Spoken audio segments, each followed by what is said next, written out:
Hi everybody. So tonight I wanted to talk to you about who I am and why I am doing this. So I have been getting lots of great messages from people and also some that are not so nice, which I guess that's to be expected.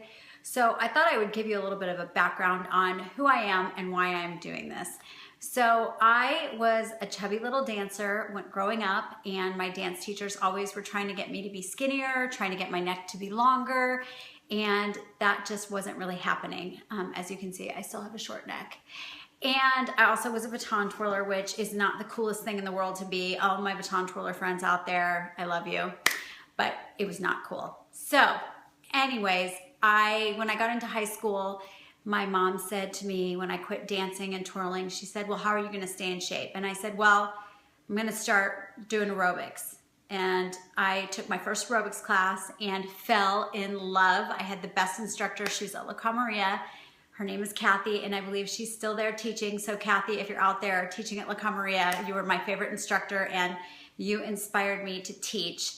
And it was just a natural for me because I love dance and music, and it just kind of brought it all together. I was also very much into musical theater and wanted to be on Broadway or be a choreographer. But again, I was always that chubby little girl that never really excited anybody. So I got really into exercising and trying to better myself and get skinnier. And my parents hired a nutritionist and a trainer on my behalf because I wanted it, and still didn't get skinnier. And in fact, the nutritionist said that it was my body weight, and if I wanted to change it, I should have liposuction at 16. So that was kind of how I've been battling growing up, and I've never just gone to McDonald's and had a Big Mac and French fries and a milkshake. Pretty much never. I have always, my entire life, thought about every calorie I've put in my mouth. I've never had a fluffy drink at Starbucks. So a lot of people look at me and go, gosh, you're so lucky. You have such good genes. Crap. This takes work. It's a lot of work. And one of the mean messages that I got on my page was that I'm a fraud, because he asked if I'd had plastic surgery, and I told him it was an inappropriate question and I didn't need to answer it, and not because I'm ashamed or embarrassed. And I'll tell you exactly what I've done and why I've done it. And he did call me out and said, I've seen your pictures. You clearly have breast implants. Yes, I bought boobs. I bought boobs. I did. I had no boobs. They were actually really ugly after 3 children. This is called life. Nobody tells you this. You have 3 kids, your boobs will be ugly.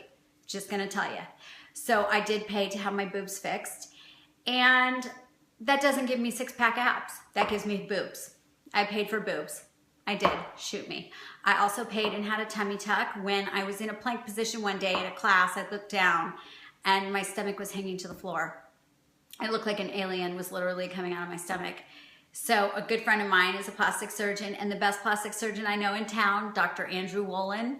So if you're looking for a plastic surgeon, and I went to him and I said, okay, so what is this? Food? Is it lifting weights? What is it? You tell me, I'll do it. And he said, that's called skin. You've had 3 kids in 3.5 years, and that's not going back.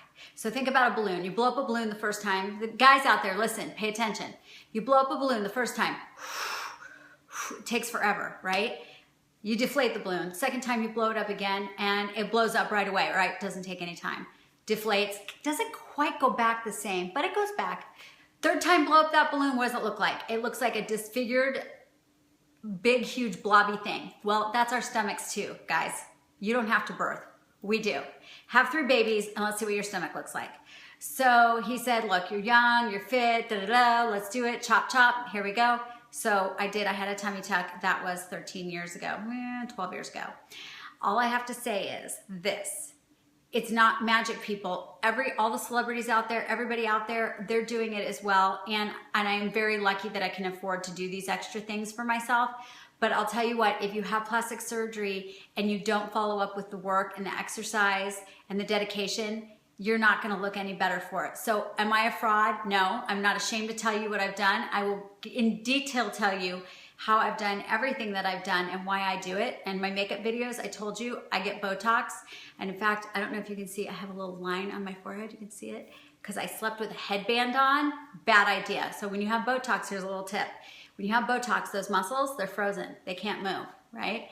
So I put this headband on, it created this dent. Well, typically the muscles in your head will massage the dent out. Well, my muscles in my forehead don't work. So guess what? I've had a dent in my head all day long, but I can laugh at it and I can tell you.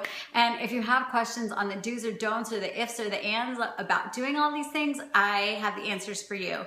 So I just wanted to come clean, which it's not coming clean, but I wanted to tell you all why I'm here, what I'm doing, and I'm the little engine that could, and I've worked really, really, really, really hard to get where I am. And I'm not a fraud because I've bought myself some boobs, so my boobs aren't lopsided. And I'm not a fraud that I took off the extra skin on my stomach because I worked so hard to have a six-pack, and those muscles aren't there because of plastic surgery. Those muscles are there because I worked really, really hard. And because, as I told a friend tonight, my whole family is eating Grimaldi's tonight, and I am eating egg whites. So it's a choice that I make every day, and you have that same choice to make. And if you don't want to make that decision and you want to eat pizza, there's no judgment on my part, but I don't want you to judge me in the same, that I'm happy eating my egg whites because when I go put my outfit on tomorrow, I feel so good. So I like my body more than I like the food. And everybody has to come to their own idea of what works for them. And believe me, I am completely not judgmental, but if you come to me and you say, Julie, teach me how to do this, I would love to. I would love to hear your comments. I would love to help you if you need help. Please, if you see a video that you like, please like it, please share it. I'm trying to get out there and spread the word, and that's it. So I hope you at least laughed a couple times during this, and I hope you have a great night, and we'll see you soon. Bye.